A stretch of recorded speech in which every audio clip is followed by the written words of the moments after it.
Hi, welcome. In this video, I'd like to provide just a update. Again, in my last video, I mentioned going to a session, help a dog owner with his pit bull.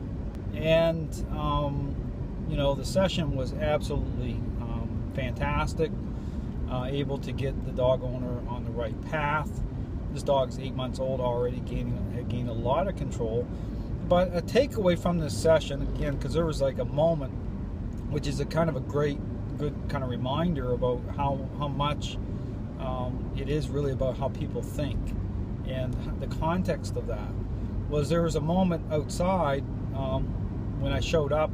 I started right into it outside, was showing the dog owner the method, but the collar that was on the dog got loose a little bit, and when it got loose, again contrasting off the method, the dog losing control, and then suddenly the collar coming off the dog started going into a higher challenge, a little bit of high challenge.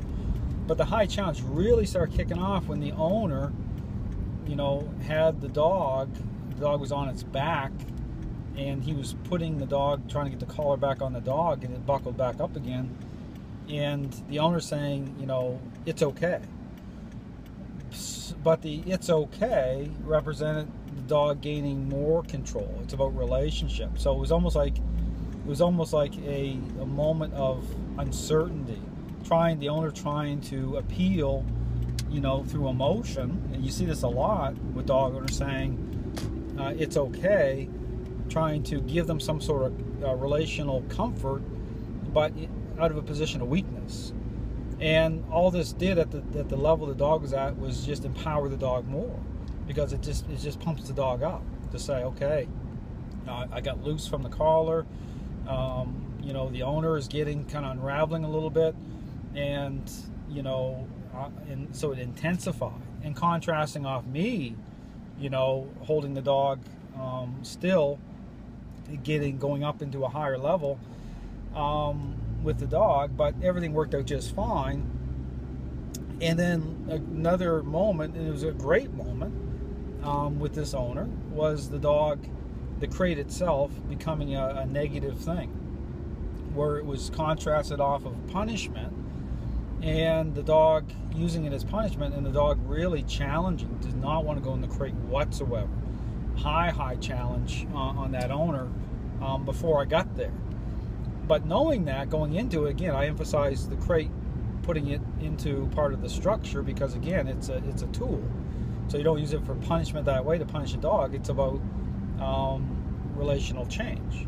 But the acceptance part is about everything making sense. So it was a fantastic moment, because the dog, as I was already halfway into the session, and the dog's coming into agreement with the method, was, you know, going over to the crate, with me showing the owner, and the dog launched into a little bit of challenge initially, and me just hovering there, calm with the crate, and the dog just went right in, moved right in with me in complete control, be able to shut the door, dog settled in. The owner was amazed. He was like, I can't believe it, because I can't even get the dog near the crate. But and then me, again, it's the important thing is not just doing it, showing, but then getting the owner to do it. So the great moment there was me transferring control to the owner to do the same thing, and the owner being successful in that, with getting the dog to do the same, respond the same way, respond to me, moving beyond, because that had represented for that dog owner a really bad part in the relationship. It was that became a really negative thing for the dog, and then being able to move past it like that, where the owner could see that he could do it, and the confidence through that. So that was an amazing moment. That really was a kind of a really great moment in the session, because it moved the owner beyond that negativity. And getting back to this issue about saying okay to the dog, is how I framed that up, was again. And so whenever I talk to dog owners, it's never, even though they may say or do something that comes across to the dog as the dog gaining control, it's never being critical with that owner. It's always I always frame things up so they move beyond it, so they understand it, because here's the thing, people don't know before they're doing certain things they don't understand. They don't really get a sense that what they're doing is causing a relationship problem.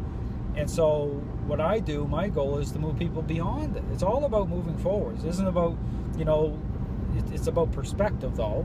So for example, as you tell people certain things so they have perspective so they can move forward.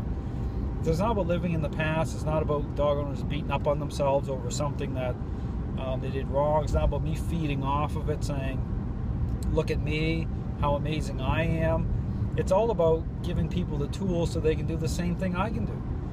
Empowering people. That's what really training's about, is giving people the tools, the ability, the insight to be able to move beyond what they deem as failure, and offering hope to the dog. It's all about starting all over again in a good way, a brand new day.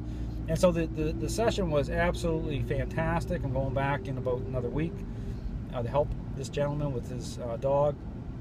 But again, he's got, leaving there, even from the very first session, people get everything they need right from the very start to begin to make some positive change. So again, great session. A couple points I wanted to mention during the session, because there's so many takeaways as I go through things, and I'll be doing, again, lots of videos, just covering off a lot of these things, these relational dynamics, because there's a lot to it. There's a lot of depth, but the good news is people can do it absolutely with the right information, the right insight. They absolutely can move forward in a positive way. So thanks for watching.